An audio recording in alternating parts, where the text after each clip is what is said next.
I remember the situation today that happened when my daughter was like 2.5 years old.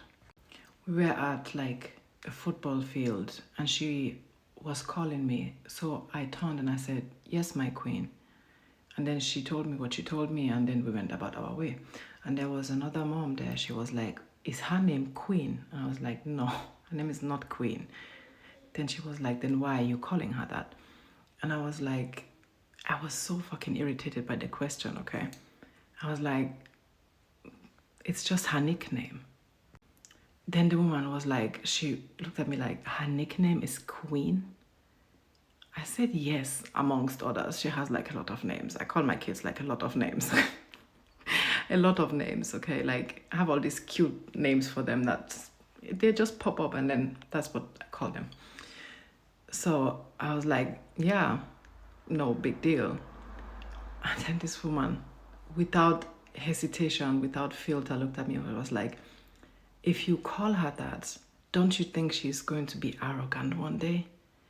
That princess would be enough. It doesn't have to be queen." And I was like, "Oh, not today, devil." But the devil did today, okay? So I looked at her, I found my inner peace, and I was just like, it's not about arrogance, okay? Because self-confidence is only perceived as arrogance if you're an insecure bitch. She was offended. She said I called her a bitch, which I did not. But I mean, if the shoe fits, who the fuck am I to judge, yeah? But that's neither here nor there. Do you know why I'm telling you this story? Because that's been like 4.5 years now. My daughter is now 7.5, according to her. So there's something that you can never do enough, and that is loving your kids and telling your kids that they're amazing, that they are beautiful, that they are stunning in every way, shape, or form possible. Also, the narrative of, "Oh, don't pick your baby up too much when he's crying as a baby. It will get used to it and then you will spoil it. And then the baby is going to train you to basically always respond to their cries," when fucking hell, that's what we are supposed to do. We are parents. We are supposed to respond to the crying, And then when they're like, "Oh, the baby doesn't have a reason to cry." The fuck you mean? Like, what the actual fuck do you mean by that? It's a fucking baby with literally no awareness of self. And you're accusing that little human being to be so fucking manipulative that it has the intention of training me to respond to its cry when it doesn't have no reason to cry. Y'all are fucking insane. You need therapy, not a fucking child, okay? Which, no offense, we all need therapy, okay? But in opposite of you, some people actually take that seriously. Because for you to assume that a baby is manipulating an adult with the intention of creating or drawing attention to them, making it like, being like, "Oh, that baby just wants to be carried." Yeah, because it's a fucking baby, you dumb bitch, okay? It cannot self-soothe. It's not possible. It's a baby. The whole, "You're going to spoil it." And, I have had this probably more than any other thing, unsolicited parenting advice I've ever been given, because I carried my children mainly until really, really late. My second born, I carried him until he was 5.5. 5.5 regularly. And it was only after 5.5 that he stopped and was walking more. And, he didn't need it that much anymore. But he needed that. He needed that. It's the same thing when he started kindergarten. It took him 3 months. 3 months to get used to staying in the kindergarten without me. And in those 3 months, I had more arguments with the teachers in the kindergarten than anything else. And it pushed me almost to an extent that I'm like, fuck it, nah, I'm not taking him to kindergarten, But then we decided, nah, he needs it. He's a very active child, We were like, it's going to be good for him. But I told them, I don't care. Even if he takes a year, I'm not leaving my child here for you to soothe him. It's not happening. Like all these, you know, those videos when you see kids, like the parents drop them off and they cry and da da da da da. I don't do that. And then they started telling me that, oh, I'm spoiling him, that he's never going to be independent. Imagine being so fucking sick that you think a 3-year-old child that is missing his mother, his mom, okay, and does not want to be detached from the mother in an environment he's not used to, and therefore you assume that he's never going to be independent. Y'all are fucking sick, okay? So I had argument over argument. I should just let him go. I should just let him cry it out. I should just leave and he will be fine. I'm not doing that shit, okay? If my kid is crying, I am staying, okay? I'm staying and until he's good to go. And if that does not happen, then we need more time. And if you cannot accommodate that, you are not the place for my child to be safe in. It's really that simple. I don't understand how this is spoiling him. I'm not taking no chances with my children.